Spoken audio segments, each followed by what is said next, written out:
Oui, mon frère, ma sœur, mon ami, mon frère et tout, vous voulez savoir comment faire un petit programme en Visual Basic qui sera à mesure de faire quoi? De tester un nombre si le nombre est pair ou le nombre est impair. Ok, d'abord, je vais t'aider à réaliser ça. C'est parti. Nous allons lancer notre logiciel de développement qui est visualbasic.net. Nous allons lancer les projets. Voilà, nous avons là notre formulaire. Nous allons ajouter les labels, bien sûr, pour savoir ce que nous voulons écrire. Nous avons là les labels. Nous allons chercher les labels. Nous avons notre label là-bas.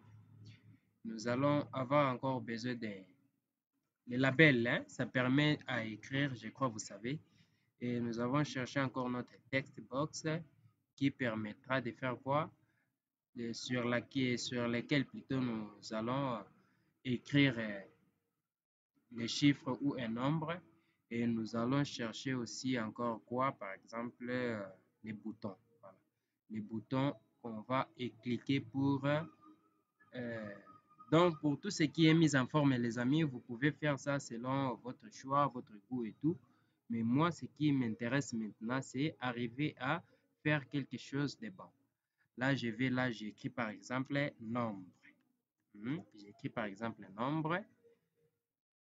J'écris nombre et ici, c'est là où on affichera ces nombres. On peut essayer d'agrandir un peu les caractères pour que ce soit visible, bien sûr.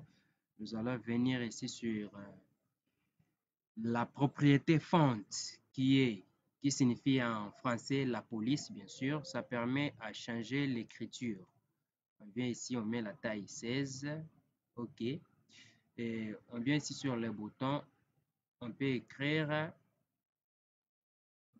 quoi les boutons? On met les boutons vérifier, par exemple. Vérifier. On écrit bouton vérifier. Oui, bonsoir.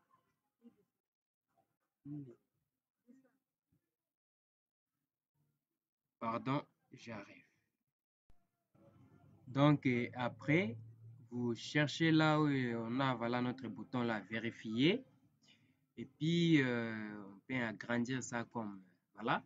Et maintenant, on peut ajouter l'autre bouton juste, c'est question de dupliquer. Voilà, il faut être un peu dupliqué. Ici, là, on laisse vérifier. Et ici, on peut mettre juste effacer, par exemple. Effacer. Voilà, ici, on met effacer. Qu'est-ce qui se passe?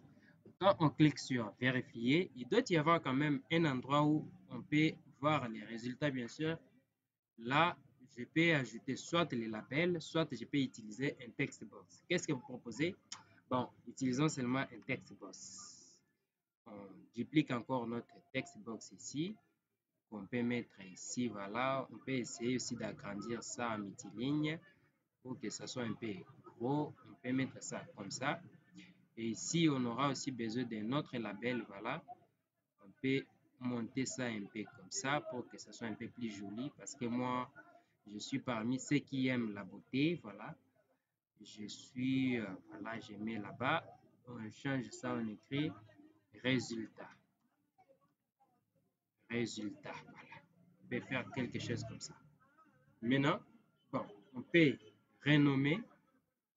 On peut renommer, non, le bouton, bien sûr. Bon, maintenant, qu'est-ce qu'on fait? On peut sélectionner juste notre bouton juste pour modifier un peu la propriété name parce que la programmation, il faut savoir changer surtout les noms des outils que nous utilisons pour faciliter la programmation. On peut mettre ça TXT par exemple, nombre. Vous voyez un peu ça, non? TXT, nombre. Et ici, on met ça TXT résultat. TXT résultat. Voilà. Voilà ça. Qu'est-ce qu'on fait?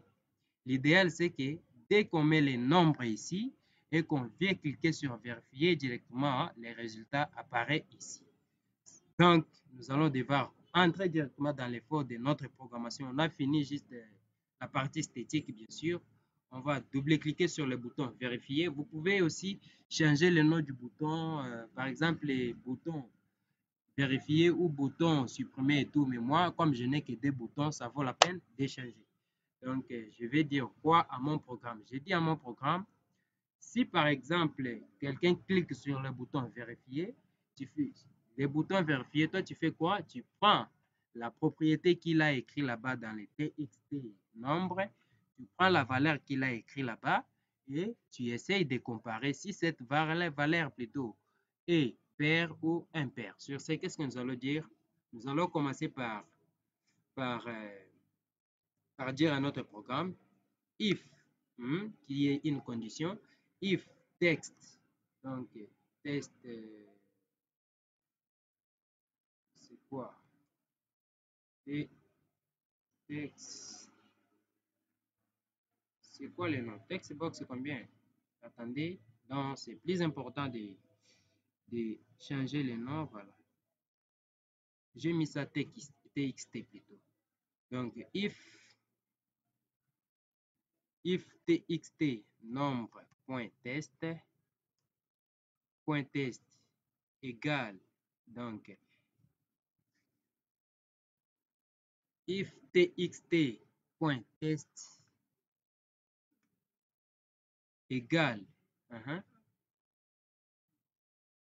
if txt.test mode d égale 0, donc ici on peut mettre les parenthèses, on peut mettre ici, donc vous voyez, avec la programmation, ici ça peut passer bien sûr, mais le problème c'est qu'il faut essayer toujours de convertir, comme ce sont des nombres que nous utilisons, il faut essayer toujours de convertir les tests, les chaînes de caractères plutôt, en nombres.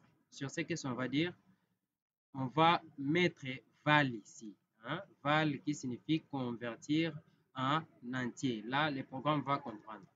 Then, c'est-à-dire si txt nombre mode d égale à 0, c'est-à-dire alors nous disons à notre programme, alors txt résultat point test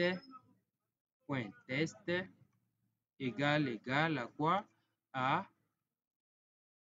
pair, à pair. Else impair. Else impair. Else txt plutôt, else txt.résultat.test égale impair.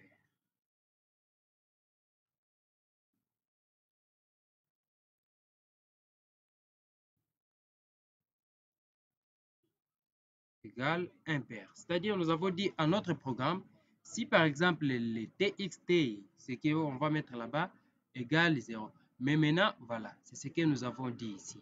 Sur ce, on peut juste programmer aussi notre bouton effacer. Notre bouton effacer peut effacer quoi?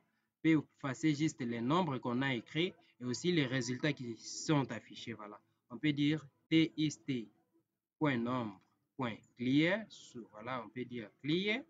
Et aussi, on peut dire txt résultat.clear.